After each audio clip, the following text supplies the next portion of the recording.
ମୋର ଆଉ ଉଠୁନି। ନାଇଁ ନାଇଁ ଚେଷ୍ଟା କଲେ ନିଶ୍ଚୟ ଉଠିବ। ଉଠା ଉଠା ମୃଦଙ୍ଗ ଉଠା ମୃଦଙ୍ଗ ତମ ବାଁ ସାଡେ ଯାଆନା। ନାଇଁ ମୃଦଙ୍ଗ ତମ ବାମ ପାଦ ଟିକେ ଉଠାଅ। ମୋର କୌଣସି ପାଦ ଆଉ ଉଠୁନି। ବଳ ପାଉନି। ମୋ ତଣ୍ଟି ଶୁଖି ଯାଉଛି। ତଣ୍ଟି ଶୁଖି ଯାଉଛି। ଚମଦୂତ ଆଖି ଆଗରେ କଣ ପ୍ରାଣୀ। ମୃଦଙ୍ଗ ତମେ ପ୍ରାଣୀ ପିଇବ। ପ୍ରାଣୀ ମୋ ତଣ୍ଟି ଶୁଖି ଯାଉଛି। ଏ ବାପା ପ୍ରାଣୀ ବାପା କୁଆଡେ ଗଲ? ବାପା ଶୀଘ୍ର ପାଣି ନେଇକି ଆସ। ଜଣେ ମରିଗଲେ। ପ୍ରାଣୀ তুমি কি ତାଳେ ଯାଉଛ?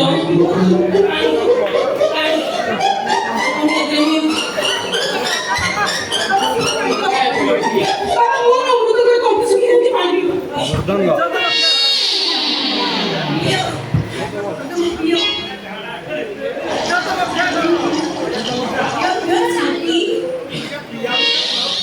ଓହୋ କି ଦୁଃଖ। ମୋ ଦୁନିଆରେ ମୁଁ ଏମିତି ନାଚି ନଥିଲି। ମୁଁ ଉଠି ପାରୁନି। ବାପା କେମିତି ଦେଖେଇଲୁ ସେ କେମିତି କଲା କି ଦେଖୁଥା ଗୋଡ ହାତ ଉଠୁଣା ବଞ୍ଚିବ କି ଆଉ ବାପା ପ୍ରଥମେ ଓଡ଼ିଶୀ ଆଉ ଓଡ଼ିଶୀରୁ ଚମ୍ପୁ ଆଉ ଚମ୍ପୁରୁ କ୍ଲାସିକାଲ ଆଉ କ୍ଲାସିକାଲରୁ ମଡର୍ଣ୍ଣକୁ ଗଲେ ଏମିତି କଷ୍ଟ ଲାଗିବ। କଷ୍ଟ ନା କମ ଆଉ କେଇଟା ଦିନ ସେଠରୁ ଆସିଛି ପିଲାଟା କଷ୍ଟ ବକ୍ର କରିସାରିଲୁଣି ବାରବାର କହିଛି ତାର ହାଲୁକେଇକି ଦେଖିବୁ ସେ ହାଲୁକେଇକି କରୁ କଣ ଅବସ୍ଥା ହେଲାଣି ଦେହ ଉଠ ନା ମୋ ପୂର୍ବପୁରୁଷ କହିଛନ୍ତି କଷ୍ଟ କଲେ କୃଷ୍ଣ ମିଳିବ। ମୁଁ କଷ୍ଟ କରିବି। ଉଠିବି। ଉଠ ଚେଷ୍ଟା କର ଚେଷ୍ଟା କର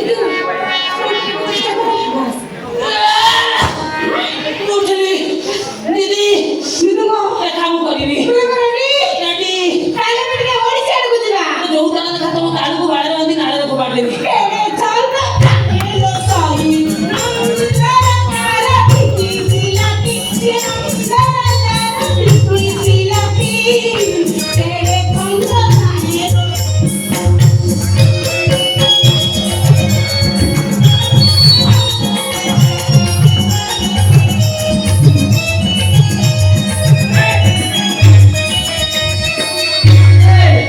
ପେଲିବା କାହିଁକି?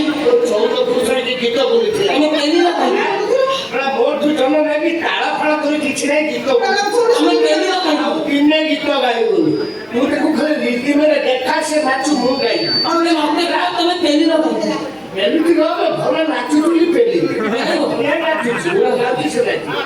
ସେଦିନ କଂସ କରିବାର ସେଦିନ କଂସ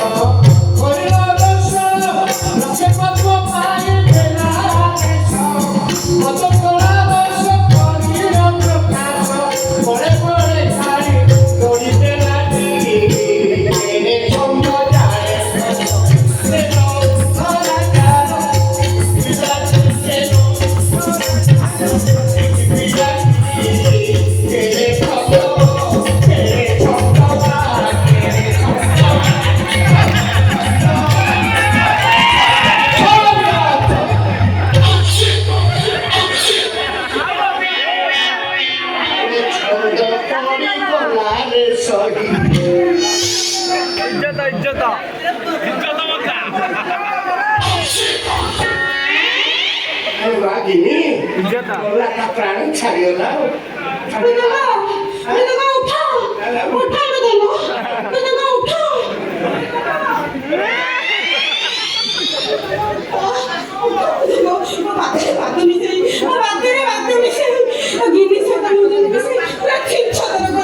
ଆଉ ପାଦ ଉଠିବ ନା ସେ ନାଚିବ ବାରମ୍ବାର କହିଛି ତାକୁ ହାଲୁକେଇ ଦେଖା ହାଡ଼ କରିଦେଲୁ ଗଲାରେ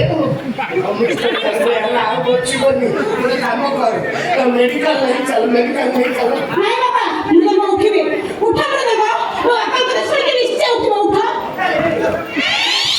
ସେଣ୍ଟରକୁ ଭାଙ୍ଗିଦେବି ଯେତେବେଳେ ଆଡମିସନ ହେଇଥିଲେ 105 ପିଲା ଥିଲେ କେମିତି କଣ କଣ ଦେଖେଇଲୁ ସବୁ ପଳାଇଗଲେ ଗୋଟିଏ ପିଲା ଏଇ କେବଳ ହାତ ପ୍ରତିହାତ ସହିକୁ ପଡିଛି ଇଚ୍ଛା ଦେଖିଲାନି ଟେକି ଦଉଛି ସେ ଆଉ ବଞ୍ଚିବନି ଏଇ ତା ବାପାକୁ ଟେଲିଗ୍ରାମ କର ତା ବାପା ଆସିବ ତାକୁ ନେଇଯିବ ନହେଲେ ଆମେ ଥାନାରେ ଫସିବା